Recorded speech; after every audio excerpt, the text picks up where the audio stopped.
with another video focusing on Black faith, Black wellness, and Black culture. I know it's been quite some time, 2 months, 3 months. I'm embarrassed to say one of them months. It's been too long, and I'm so sorry. However, we back. I'm back. Content is back. If you're new here, like, comment, subscribe. Go through our videos, see what we post. I'm saying we as if it's more than me. It's not. It's just me, your girl, Lauren Liz. So, Lauren E. Boone. This video, I want to discuss how I got to a point of living fearlessly authentic. Yeah. Let's talk about it. Y'all ready? I'm ready. Let's go. So, what is fearlessly authentic? I first came across this notion of being fearlessly authentic while I was doing a vision board party. If you know me, you know. If you don't know, you're about to find out. I used to host vision board parties. We hosted 9. Our last one was in 2019, coming into the 2020 year. So the pandemic kind of shut that down for us. But anyway, it was a sticker. So I used to have all the supplies. My friends would come up, we would do it, and then it just grew. So it was like this sticker palette that I had, and on it said fearlessly authentic. And it was the year of 2018, and so I had dubbed that year. I had decided this is going to be my year of self-awareness. Like, I'm going to do all things to like get to know who Lauren Liz is. Like, who am I? At that time, I was living in DC, 27 years old ish, I believe. Yeah. And I just needed something new, right? So this is how I was going to move fearlessly and authentically, me in every environment that I occupy, right? I didn't want to have to hide parts of me that, one, I didn't know, or two, that I felt, not ashamed of, but didn't really like fully embrace. Let's say that, right? And so at the time, I was in divinity school, but I really wasn't open about it. Like, my friends knew I was in school. I was getting my master's. I was getting a dual master's, so in divinity and social work. And so, I really just didn't make too much fuss about it. And I had to really think about, like, why don't I? Like, it's something to be proud about. And so during the vision board party, this sticker stuck out to me because it was literally something that made me be honest with myself and question a lot of things that I needed to question in order to really be aware of who Lauren Liz was at that time, or is. And so I had to question why I was allowing fear, because that's really what it was. It was just a fear of really becoming who I felt God had called me to be. And I knew that since I was 10. My story. I had to be honest, and I had to fully show up. So after much contemplation, I knew exactly why I was operating as such. And it was because of trauma. It was because this was a trauma response that I had from experiencing my childhood with peers. Like I said, my story is interesting. It came from my peers not understanding the call that God had on my life. I had a very early call, I would say. I was home watching The Prince of Egypt with chicken pox that my godmother, shout out to my godmommy, I love you so much. You probably don't know the story, but you were a major proponent in my call of how God spoke to me. I was watching The Prince of Egypt, and I heard a voice say, "Speak." As clear as day. And what I had been exposed to at that point with people speaking was mostly like my pastor at church.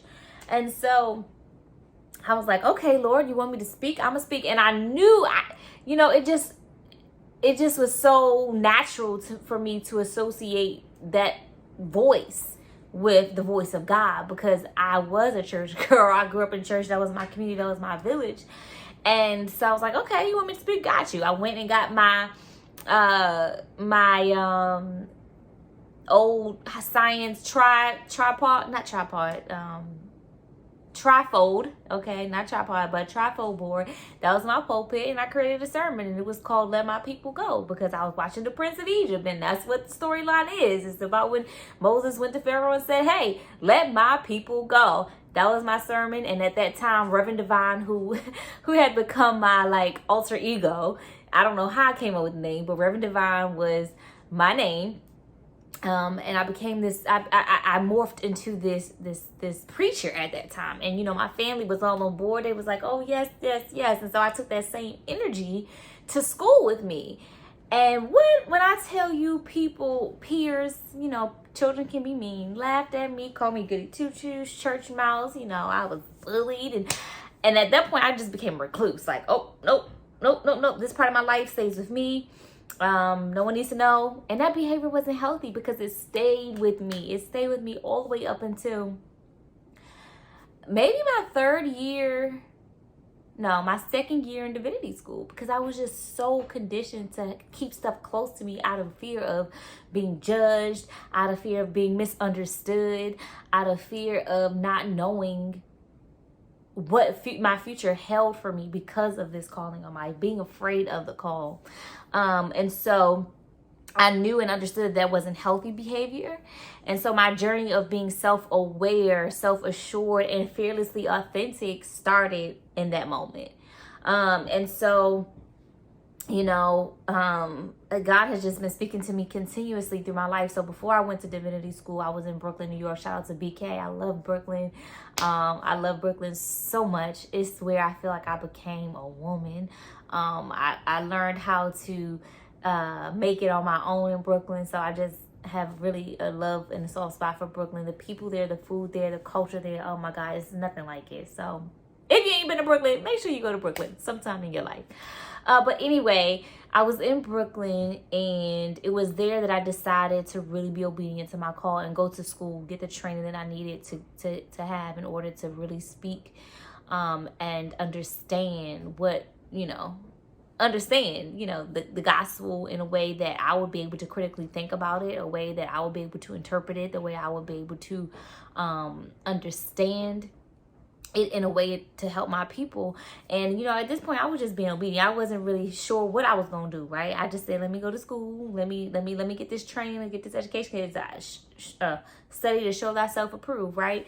And so I remember, again, that unhealthy behavior, that trauma response, keeping this in. I wouldn't share it with, I was in a relationship at that time, I wouldn't share it with my partner. And when I finally did, he was kind of taken aback because I hadn't shown that part of me, because I was so afraid of the response that I would get because of that one experience as a child that continued with me throughout life. It was very traumatic, and I didn't know that it had that hold on me until 2018. And this is something that happened when I was 10 years old. This is oof, I'm really sharing and being vulnerable with y'all. But yeah, so when I did finally share with him, he was taken aback. It's like, what? That's what you want to do? And you want to move? Like, you going to DC? So I'm in Brooklyn. I had a conversation with a taxi cab driver, and I heard the voice of God again say to write. And at this time I was writing. I had a blog called Biscuits and Honey. If you really know me, then you know Biscuits and Honey was my baby. It saved me from depression right after I graduated undergrad, because I had not yet moved to Brooklyn, which was my plan after graduation in 2013, that I would go straight to Brooklyn. That plan was delayed, not denied. I was delayed a year, but I still made it to Brooklyn. And I heard God say, write. I'm like, well, God, I've been writing. But then I understood, like, okay, no, God needs me to write for God. And so, again, my mind took that back. Okay, well, it's time for you to write. You speaking, you writing, and you need to speak too. So you need to write something so that you can speak something, so you can say something. So I just was like, okay, I need to go to school. I need to be writing something, aka sermons. Or I need to be writing something of encouragement or of good news. So after this conversation with the taxi driver, I decided I was going to apply to Howard University School of Divinity. I had talked with my roommate at that time, who gave me very encouraging words, who also made me consider getting the MSW, the dual degree, which just so happened the year I started at Howard University School of Divinity, they were starting a dual or joint degree program with the School of Social Work, and that's how I got the dual degree. It had not yet been a thing until that day in orientation. They said this is on the horizon. So I spent my first full year in divinity school, and then the second year divinity and social work school, and then I finished matriculated through the program that way. So I was just like, this was ordained, this was aligned for me to do this. And so I made that move from Brooklyn after spending 2.5 years there to DC, and it was in DC that this really took a toll. So that's my story. I know it was a roundabout way, probably choppy. I hadn't planned on sharing that story, but let me get back to my notes, because what I want y'all to take away from this video, if anything, is how to live fearlessly authentic and the steps to get there, right? And so the first step I would say is to acknowledge and understand your fear.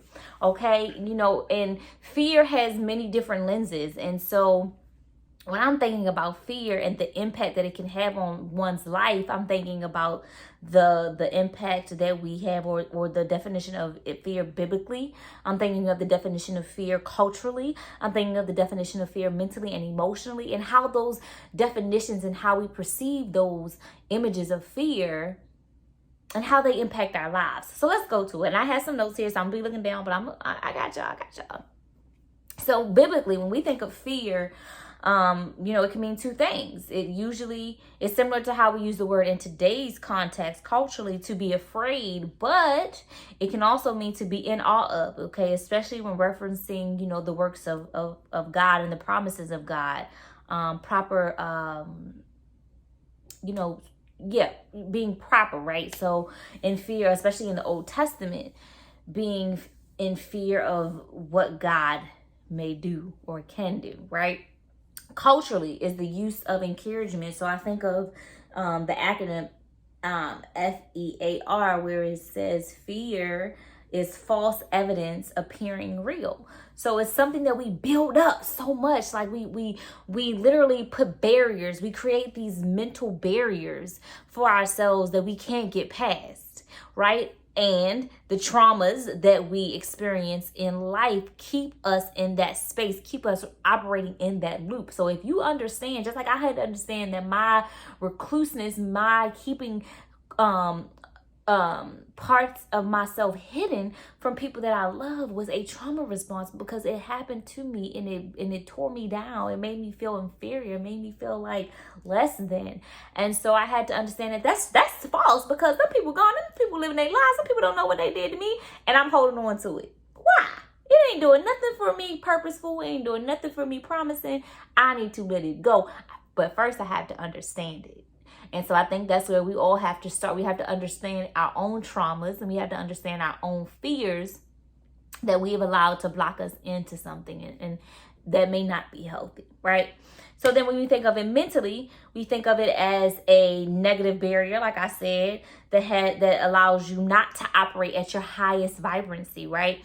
You're deciding daily to minimize the fear, that thing in the back of your mind, by acknowledging it but not maximizing it, right? You have to acknowledge, okay, this is why I'm doing this, but I'm not about to give it no energy. I'm not about to sow into this. I'm not going to say, yeah, let me sit on down because ain't nobody going to listen to me no way. Let me not put this video up because ain't nobody going to engage in me no way. You talk yourself out of it. Don't maximize the fear. Acknowledge it, but move on. Right? Whether you think it or you project it onto other people or it's projected onto you, don't let fear settle in. That's my advice. Don't let fear settle in. And emotionally, don't let people's projection of fear. So an example would be, well, you shouldn't do that because this and this happened to my homegirl friend. Her story ain't my story. My story ain't her story. That's an example. Don't allow people to project fear onto you and then you take it and make it your own. No. So that's the first thing. Understanding your fear. Second, understanding your traumas. Trauma or traumas. What happened to me? Why did I respond this way? Why do I keep responding this way? Does this feel normal to me? Why does it feel normal to me? And you know what has helped me a lot is therapy, and really questioning myself and really being self-reflective, especially in the moment. Reflecting on, girl, you was wrong for that. You know, not just saying, oh, well, and keep moving, because then you really get settled into an unhealthy habit that can push people away and that can keep you, your growth stunted, and you in a place of, like I said, just in a loop, a toxic loop. Not healthy at all. Okay, so understanding your fear, understanding your trauma, and how to go about healing it. Okay, therapy has helped me. Journaling has helped me to live in a constant state of self-awareness. Journaling has helped me to live in a constant state of, this is my bedside, right? So I keep this journal. You see what it says? Well, you can't really see, but it says my happiness journal. Okay, baby, every night I'm sitting here and I'm reflecting on the weeks. Okay, I'm reflecting on the weeks. This week, I'm looking forward to, I need to. What I need to do? What I need to do, Lauren Liz? Okay, I enjoyed, I'm grateful for, I accomplished. So it's all these things that I'm reflective of that help me understand me more, right? Help me understand my patterns and help me understand where I can grow. Understanding your traumas, understanding your fears. Next, I would say, is to understand your purpose and your life experiences. To encourage and strengthen, or at least help people in your life, you have to find the source of your strength and exude that. So what is your purpose? You know, Dr. Bryant, Thema Bryant, has a quote that I love. It's framed in my office. It says, your transparency often gives others permission to show up more authentically. And to me, that means, how am I owning my own story? How am I owning my own purpose? How am I owning my own passion and sharing it with people so that they feel comfortable, bold enough, and encouraged enough to share theirs and to heal theirs, you know, and sharing my own healing story. Hopefully someone else will be able to take and start their own healing work, right? Because we become mirrors for each other. And when someone sees you doing it, I can do it too. Why not? So understanding your purpose and your life experiences and sharing that, okay? So these are what I would say you should consider when you are aiming to live fearlessly authentic. These are the things you should consider understanding about yourself and moving forward out of this, you know, out of the fears that you may possess, out of the trauma loops you may still be in from childhood experiences, from failed relationship experiences, from any experience that has left you feeling alone, that has left you feeling small, that has left you feeling less than who you truly are, right? God has not given us the spirit of what? Come on. But of power and love. And that's how we should operate. So in doing these things,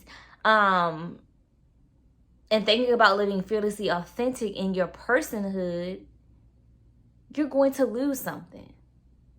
You're going to lose something, but it's something that you should want to lose. It's self-doubt. You're going to lose self-doubt.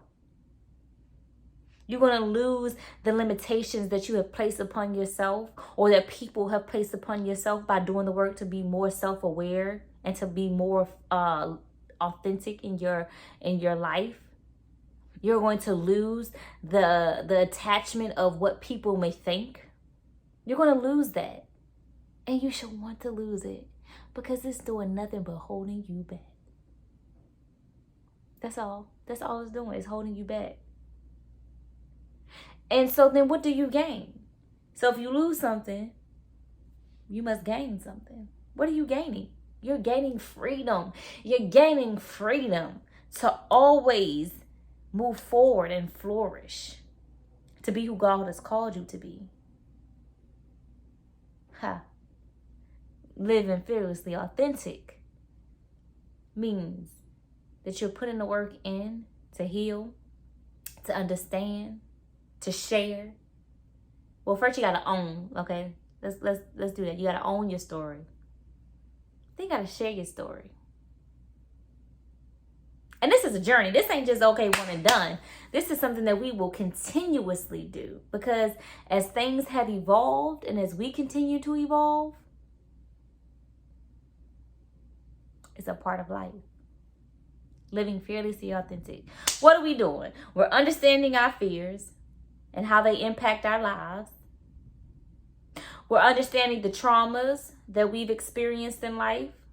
We're understanding and owning our own purposes and life experiences.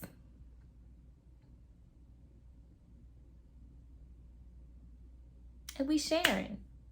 I'm trying to not lose my composure right now, because I just feel so encouraged. And something that we're doing with Love Well, if you don't know, Love Well is my ministry and my wellness brand, but something that we have been doing lately is like a Wednesday check-in, weekly check-ins on Instagram Live or in Facebook Live, just checking in with each other, seeing how each other are doing, and sharing love. Love is the acronym that we've created to share laughter, to be open with one another, to share positive vibes, and to share some words of encouragement, or just to encourage each other wherever we are on our journey. Because what are we doing? We're on a journey to loving ourselves and others as well. And so by checking in with people on social media, and I'm just so encouraged by what happened this evening, because people we don't know in real life, but in social media life, tap in. We don't have to just look at your story. How are you doing? I'm just so encouraged by strangers becoming community members. It's a blessing. It really, really is. And so, feel free to take it, but give ownership where it's due, baby. Give me a little shout out or something. Give me some credit. Love is the acronym. Laughter, openness, positive vibes, and encouragement is what we all about. And so I hope on your journey of, understanding what it means to live fearlessly authentic, you consider the 3 things that we talked about today. Understanding your fears, understanding your traumas, and owning your purposes and your life experiences. It helps a great deal. You lose self-doubt to gain freedom. It's a blessing. I hope that this has been a blessing to someone, and I hope that you continue to be well and love you well. Love yourself and others well on this journey. I love y'all. Remember to share, comment, subscribe. Send this out to people who may need a little word of encouragement, who may be stuck, who may be on their own self-awareness journeys. This may be helpful to them. Don't be stingy. Share the good news. I love y'all. I mean it. Be well, love well. Peace.